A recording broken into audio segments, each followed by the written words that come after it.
देखते ही देखते कैसे बीत जाता है हमें पता नहीं चलता है। अभी लग रहा था कल की ही बात है कि नीट 2025 की बात थी और अब हमारा अगस्त स्टार्ट हो चुका है, यानी गिनती के 9 महीने रह गए हैं नीट 2026 के लिए। तो आज आप लोगों को सबसे ज्यादा रियलिस्टिक और सबसे ज्यादा इंपॉर्टेंट प्लानर डिस्कस करने वाली हूं। हर एक चीज तुम लोगों को पता चलेगी, जो चीज की रिक्वायरमेंट तुम लोगों को अभी होनी चाहिए। टॉपर्स ने किस तरीके से इस टाइम को यूटिलाइज किया था और तुम कैसे इस टाइम को इफेक्टिवली यूटिलाइज करके कब किस किस टाइम तक तुम्हारी क्या क्या चीज हो जानी चाहिए, वो सब कुछ आज डिस्कस करेंगे। So without any further delay करते हैं आज का सेशन स्टार्ट। वीडियो को लास्ट तक जरूर देखना और ये सिर्फ वही बच्चों के लिए है जिसका टारगेट है नीट 2026, यानी एक गवर्नमेंट मेडिकल कॉलेज जीएमसी की हमारी सीट हमारा टारगेट है और एक नीट एस्पिरेंट के लिए ये वीडियो यूजफुल होने वाली है। लेकिन अगर तुम्हें सीरियसनेस नहीं है, अभी से लग रहा है कि टाइम पास है, तो तुम अभी से एग्जिट कर सकते हो। तो स्टार्ट करते हैं आज का सेशन। वीडियो को लाइक जरूर करना और लास्ट तक जरूर देखना, क्योंकि लास्ट में तुम्हारे लिए एक बहुत इंपॉर्टेंट मैसेज है जो तुम्हारे लिए बेनिफिशियल होने वाला है। तो स्टार्ट करते हैं।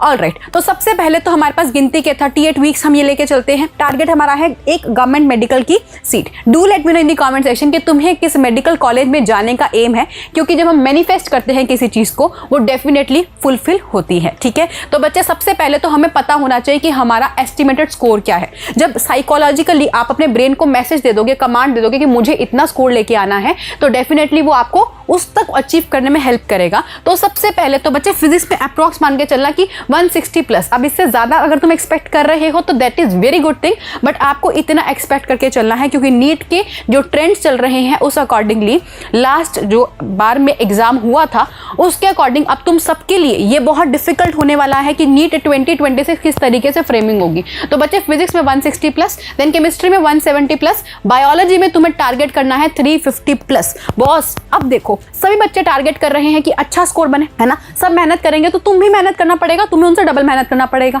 ये मत सोचो कि हाँ मैंने अपनी तरफ से तैयारी कर ली है, बच्चे बाकी लोग भी तुमसे ज्यादा तैयारी करके बैठे हुए हैं। इस अकॉर्डिंगली हमें कंपटीशन को ध्यान रखना है। 680 प्लस का तुम्हारा टारगेट होना चाहिए, इससे कम नहीं होना चाहिए। ठीक है, उसके बाद बात करते हैं कि किस तरीके से अपने प्लानर को स्ट्रेटेजाइज करें। तो हमारे पास बच्चे मैंने 3 फेजेस में आपकी प्रिपरेशन को डिवाइड किया है according to your monthly planner. Phase first आपका जो वेस्ट कर चुके हो तुम लोग, इधर तुमने क्या किया, कुछ कंफ्यूजन चल रही थी कि ड्रॉप लेना है नहीं लेना है, प्रोक्रेस्टिनेशन बहुत ज्यादा कर रहे थे, या काउंसलिंग वगैरह की वजह से कुछ ना कुछ ही रीजंस की वजह से तुमने अपना टाइम जो है वो वेस्ट कर दिया है। तो ये तुम्हारी कंफ्यूजन थी जिसकी वजह से तुम टाइम बिल्कुल खराब कर चुके हो। तो क्या करें मैम, अब हमारा कुछ नहीं हो सकता, तो वेट रखो, बिल्कुल जीरो से अभी भी स्टार्ट करोगे ना बच्चे, बहुत कुछ हो सकता है। तुम्हारे में वो हिम्मत होनी चाहिए, तुम्हारे में वो जज्बा होना चाहिए। तो सबसे पहले तो आपको अब जाना है फेज नंबर 2 की तरफ। तो बच्चे फेज 2 क्या कहती है, जो तुमने वेस्ट नहीं करना है। This is your deciding factor. इस फेज में जिस बच्चे ने बहुत अच्छी तरीके से तैयारी कर ली, that will definitely get its desire score. तो यहाँ पे प्रिपरेटरी फेज है,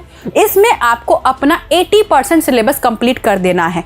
आपको ये मान के चलना है अगस्त से स्टार्टिंग फ्रॉम डे, इस वीडियो के बाद ही बैठ जाना, दिसंबर तक तुम लोगों को अपनी प्रिपरेटरी फेज जो है उसमें 80% सिलेबस कवरेज कर लेना है। 5 बार कम से कम, मैं बोल रही हूं कम से कम 5 बार रिवीजन हो जानी चाहिए। यानी बार बार अगर एनसीईआरटी है तो एनसीईआरटी को फ्रीक्वेंट रिवीजन कर लो, अपने नोट्स को रिवाइज कर लो। मतलब तुम्हारा फुल सिलेबस जो अपनों ने किया है यहाँ पे 80% कवरेज करी है, उसका फुल पार्ट जो है वो तुम्हें कम से कम 5 टाइम्स रिवाइज हो जाना चाहिए इस फेज के अंदर। ठीक है, सेकेंड फेज के अंदर अगर मैं बात करूं यहाँ पर, अब रोने का नहीं है, ये वाली फेज तुम्हारे रोने के लिए नहीं है, ये फेज तुम्हारी मुस्कुराने के लिए है। यानी कि अभी बैठे हुए मेरे को वीडियो देख रहे हो जो बच्चे, एक फेस पे स्माइल होनी चाहिए, एक फेस पे बिलीव होना चाहिए कि हमें बहुत कुछ करना है। और तुम सब मुझसे प्रॉमिस करोगे कि तुम अपने पेरेंट्स के लिए, मुझे पता है मेजॉरिटी जनता जो होती है, इंडियन फैमिलीज होती है, वो सभी बच्चे अपने पेरेंट्स के लिए बहुत ज्यादा सोचते हैं, है ना। तो सभी बच्चों को अपने एटलीस्ट पेरेंट्स के लिए वो एक मन में बिलीव रखना है, फेथ रखना। गुंजन मैम से प्रॉमिस करना है कि यस मैम हम बिल्कुल इस बार अच्छी तरीके से तैयारी करेंगे। ये सेकंड फेज मतलब अगस्त से लेकर दिसंबर तक हम लोग जी जान मेहनत करेंगे, क्योंकि ये बहुत साइलेंट फेज होती है बच्चे। लेकिन ये साइलेंट फेज में जो बच्चा तैयारी कर रहा है ना इनर बहुत अच्छी तरीके से, उसी का डेफिनेटली स्कोर बनता है। ठीक है, तो यही वो फेज है जिसमें बहुत बच्चे गिर जाते हैं या बहुत बच्चे उठ जाते हैं। तो तुम बताओ तुम किस कैटेगरी में आना चाहते हो। ठीक है, तो बच्चे बात करते हैं बेसिक फ्लो। काफ़ी बच्चे कंफ्यूज है, कभी बुक उठा ली, बुक पढ़ने लगे, कभी क्वेश्चन सॉल्व करने लगे। आपको एक बेसिक फ्लो हर एक बच्चे को यही फॉलो करना है, यानी कि क्लास के लेक्चर्स अपने अटेंड करें, नोट्स बना रहे हो, उसकी रिवीजन कर रहे हो साथ के साथ। उसके बाद आपको लेक्चर के बाद में आपको एनसीईआरटी पढ़नी है बच्चे, क्योंकि एनसीईआरटी से बहुत कुछ आता है, सारा कुछ एनसीईआरटी का खेल है। तो लेक्चर के बाद आपको एनसीईआरटी खुद को पढ़नी है। उसके बाद आपको प्रैक्टिस, अगर तुम चाहते हो कि मैं एनसीईआरटी कवर करूँ तो मुझे कमेंट सेक्शन में जरूर बता देना, एनसीईआरटी सीरीज लेके आ जाएंगे गुंजन मैम, ठीक है। उसके बाद आपको प्रैक्टिस करनी है जिस चीज़ का आपने लेक्चर अटेंड किया, practice from your DPP, NCERT module, या फिर अगर आपको लगता है मुझे और कोई बुक्स की रिक्वायरमेंट है तो वो कर सकते हो। और बच्चे मॉड्यूल एक किसी भी वेल रिनाउंड कोचिंग का, मोशन का इतना बढ़िया मॉड्यूल है, तुम यूज़ कर सकते हो। तो बच्चे किसी भी वेल रिनाउंड कोचिंग का तुम मॉड्यूल ले लो और उसको कंप्लीट करना है। ऐसा नहीं है कि सिर्फ और सिर्फ एक्सरसाइज 1 करके छोड़ दिया, नहीं। एक्सरसाइज 1 के साथ 2, 3 वो तुम्हारे लेवल अप के लिए है। तो आपको कोई भी एक कोचिंग का मॉड्यूल, ये नहीं है इसका भी कर रहे हो, उसका भी कर रहे हो, उसका भी करो, किसी को 100% किया ही नहीं। एक मॉड्यूल पकड़ोगे और उसको कंप्लीट करो, अच्छी तरीके से सॉल्व करना है, ठीक है।